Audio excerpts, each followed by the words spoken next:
Happy Monday, all. Hope you're doing well. Hope this weekend you found some time to go outside and enjoy the day a little differently than you have during the weekdays. Crazy to think that we are on quarantine week 4. Blows my mind. This is the week that we were supposed to come back together on Wednesday, and unfortunately it's not looking that way for any time real soon in the month of April. So cheers to a Monday. You guys have made it through online learning for 3 weeks, and we embark on number 4. Thought I'd play a little 80s tune to get us started. This is the Outfield Your Love. All right, so week 4, trying to get as much back to normal. There's things that we kind of forget that happens in the normal classroom when we do online. So back to some announcements for the week on week 4 here, celebrating some birthdays. I'm sorry that I missed some of your March birthdays. So happy birthday to Alexis, Kyla, George, that had your birthdays in March. Happy birthday this past weekend to Tenley, today to Anthony, and of course on Wednesday to Emma. So happy birthday, guys, and congratulations to Jimena for being awarded the CMU Guardian Scholarship. If you have good news and you want to be placed on the board or just want to let me know the good news that's going on in your life, I would love to hear it. Email me. All right, so let's start off with Monday's work. First of our weekly participation, read the directions really closely there. We're looking at idioms for our weekly participation this week. So we're starting on language and looking at our language subunit. I will go into a little bit of an explanation. Somebody had asked me, what about our readers' notebooks for human growth and development, and what about our readers' notebooks for this particular unit? Here's what I'm going to say. I am likely going to collect readers' notebooks for the Human Growth and Development unit right before our spring break. So likely what I'll do is, we'll talk about this a little bit when it gets closer, is I'll have you sending me pictures, images of what you've written in your reader's notebook. As for the Thinking Language and Intelligence reader's notebooks, those won't be due until, as normal, day of the test. I may have it due like the day before a test or the Monday before a Wednesday test or something like that, simply that way that I could give you feedback. I really enjoyed giving you the feedback before when we did our learning unit. So now that we have some malleability, so I'll be setting that date soon. We still have this unit, language, and this subunit of language, and then the subunit of intelligence. So we're still a ways off from any kind of test, okay? So keep your eyes out for those types of announcements. So starting language. If you look here, today is not a heavy day. I'm going to give you guys a quick lecture, 2 slides of a lecture about something called phonemes and morphemes.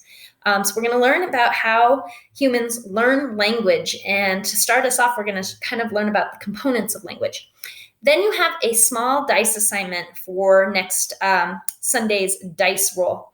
And that's going to be the Little Red Riding Hood translation. So we'll talk about that here in a second.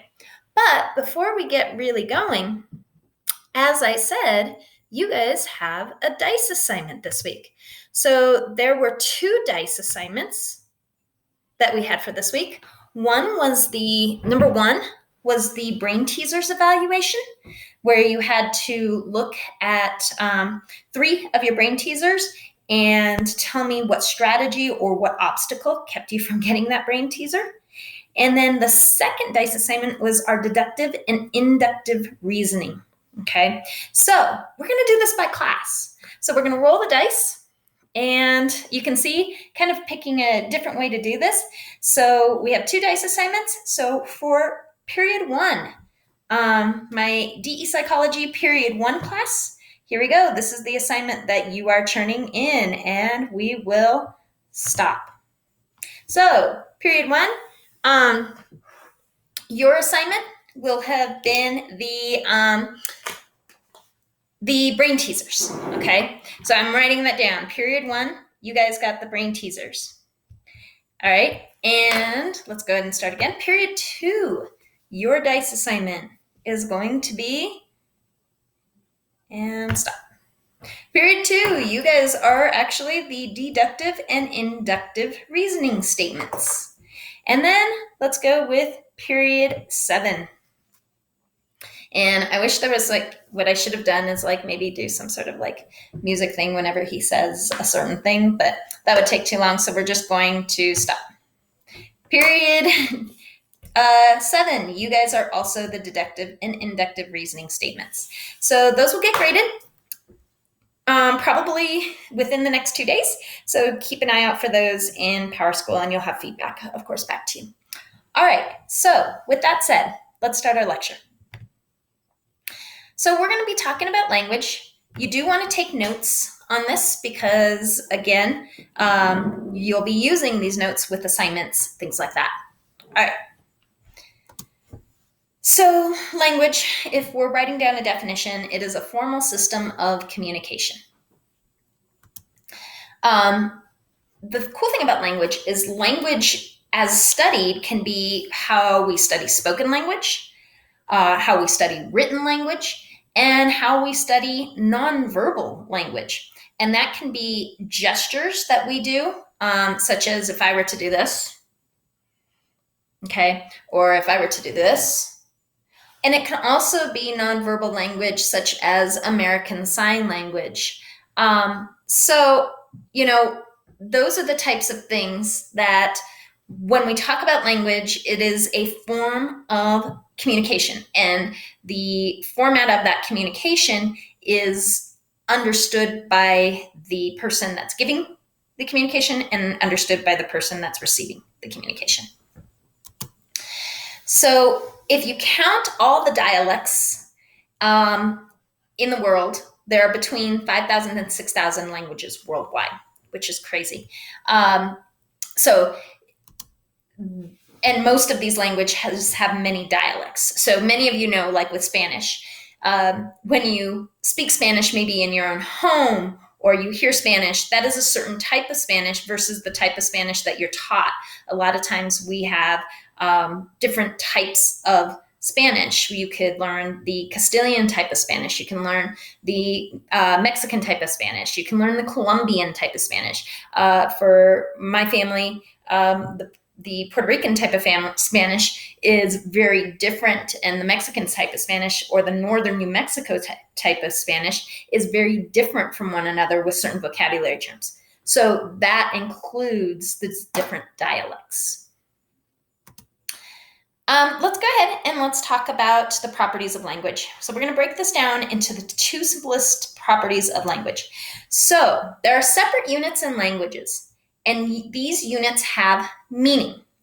The first unit of language that we learn are phonemes. These are the basic building blocks of spoken language. Okay, so let me explain to you kind of what phonemes are. For instance, the sound This is one of the first phonemes that babies can ever make. That's because doesn't take a lot of complex fine motor skill to make that noise, okay? The phoneme TH, that takes a lot of complex skill. And to be honest, you kind of need teeth in order to make that skill. So that's not a phoneme that kids are going to learn very quickly. So phonemes are the parts of language that make the different sounds. Let me jump out of this screen to kind of show you something. Okay, so phonemes, for instance, the word spoon. Okay, spoon consists of 4 different phonemes. All right, so the S makes the S sound, the P makes the P sound, the double O makes the OO sound. Now, O can make a lot of different sounds. In this case, it makes the OO sound, but it could make the O sound. So that's a phoneme in itself, Okay. So we have to keep that in mind when we're looking at phonemes. They're just segments of sound that make up our language. And as a child, you're exposed to a certain set of phonemes. For instance, in English, we're exposed to certain phonemes like sp, u, n. Okay. In Spanish, there's a certain set of phonemes that we're not exposed to in English. For instance, the r sound. Okay. And if you're not exposed to those phonemes when you're young, they're super hard to make as you get older and you're learning a language.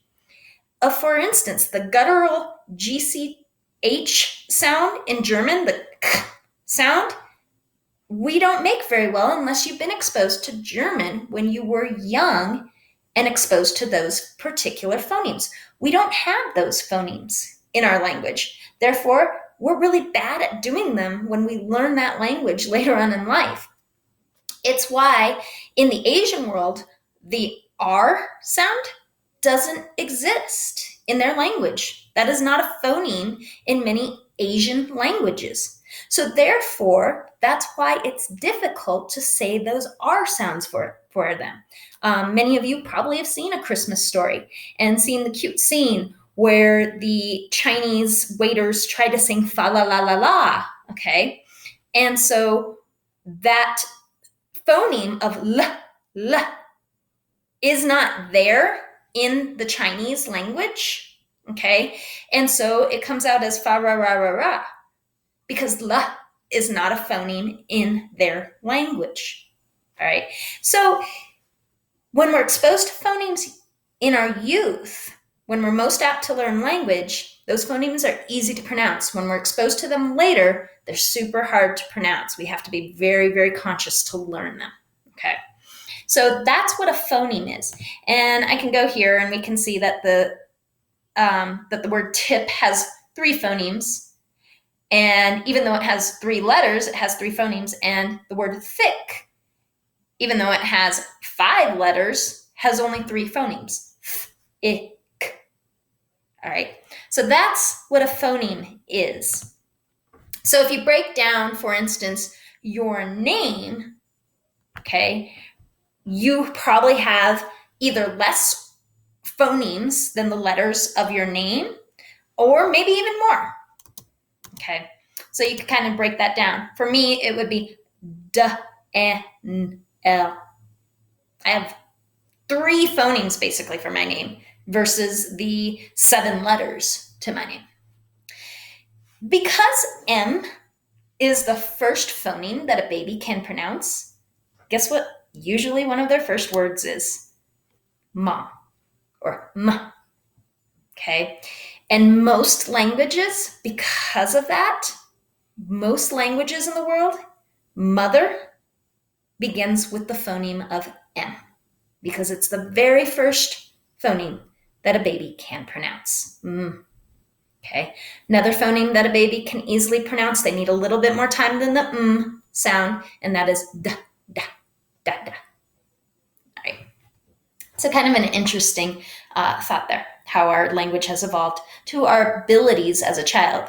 When kids say the word spaghetti, that's a lot of crazy phonemes. Sp, sp, sp, ge. Okay, getty. That's why kids will often say sketty, things like that, because they can't do those phonemes quite yet. Now, morphemes are the smallest units of language that carry meaning. So, for instance, the word mom or ma, okay, that carries meaning. It consists of 2 phonemes, m, a, that has meaning when they're placed together. Morphemes are basically words. That's it, okay? And morphemes are made up of phonemes. All right, so that's where we're going with this today. Now, I have a fun activity for you. I want to do the story of Little Rat Rotten Hut. Okay, so what I'm going to be doing is I'm going to have you guys looking over the story of Little Red Riding Hood, that if I say these words, these are all morphemes, but they're nonsense morphemes. Lattle, rat, rotten, hut. Okay? Nonsense morphemes. But if we listen closely to their phonemes, they have meaning of words that we know as actual morphemes. So we're going to look at the story of lattle, little, rat, red, rotten, riding, hut, hood. So we're going to look at the story of Little Red Riding Hood. All right, so I'm going to jump out of here. And what you have been assigned is you're going to be assigned a portion of this story to translate. Okay, so here's the story in its entirety. You are only going to be given a third of the story to translate, and you've been assigned a third. So it will show up in your Schoology which one you have been assigned. So I'm going to go down here, and I'm actually going to download this. Well, let's see. There we go. It's a little further up. Okay, so I'm going to do a line from each section. So some of you will be assigned this first top section, the introduction into the story. Some of you will be assigned this middle section right here. This is the middle portion of the story. And some of you will be assigned the last section of the story. Looks a lot bigger, and that's just because there's more dialogue, so the paragraphs aren't set together. But it's about the same. So what you need to do is you need to read each sentence and translate each sentence. So, once per term, der worsted little girl who left wetter murder in her little cottage. Okay. The trick here is not to try to translate each word by itself. Read a portion of a sentence, like I just did, and listen to what you're saying. And remember, it's the story of Little Red Riding Hood. If you've never heard the story of Little Red Riding Hood, you might want to look that up, and it'll help you. So, once upon a term, once upon a time, once upon term, once upon a time, der worsted little girl who left wetter murder in her lattle cottage. Once upon a time, there was a little girl who lived with her mother in a little cottage. Okay, so see how I've translated that? I'm just going to translate word for word what I hear from the phonemes that make sense in my morphemes. Okay, let's go down here. We're growing. We're going. Armor goring, tumor grown mutters. All right, again, listen to what you're saying. Armor goring, tumor grown mutters. I'm a-going to my grandmother's. All right, so you're translating each term. Let's go to our last section. Girl meets wolf. Girl meets wolf. In her lattle rat rotten hut, a raft at her cottage in ranker door bell. And in her in a little while, Lattle Rotten Hut, Little Red Riding Hood, a raft at her cottage, arrived at a cottage, and ranker dough ball, and rang the doorbell. All right, so it is definitely a challenge. You want to listen to the phonemes that you're saying to make morphemes that actually have meaning. All right, guys, that is it. That is a dice assignment for next week. So that'll be Sunday at 11:59 p.m. That is due. I believe it's actually our only dice assignment. Don't write that down in stone for me, though. We might get to Jeannie this week. So that's all, guys. I hope you have a great Monday. If you have any questions, be sure to reach out and ask me those questions. See you guys later.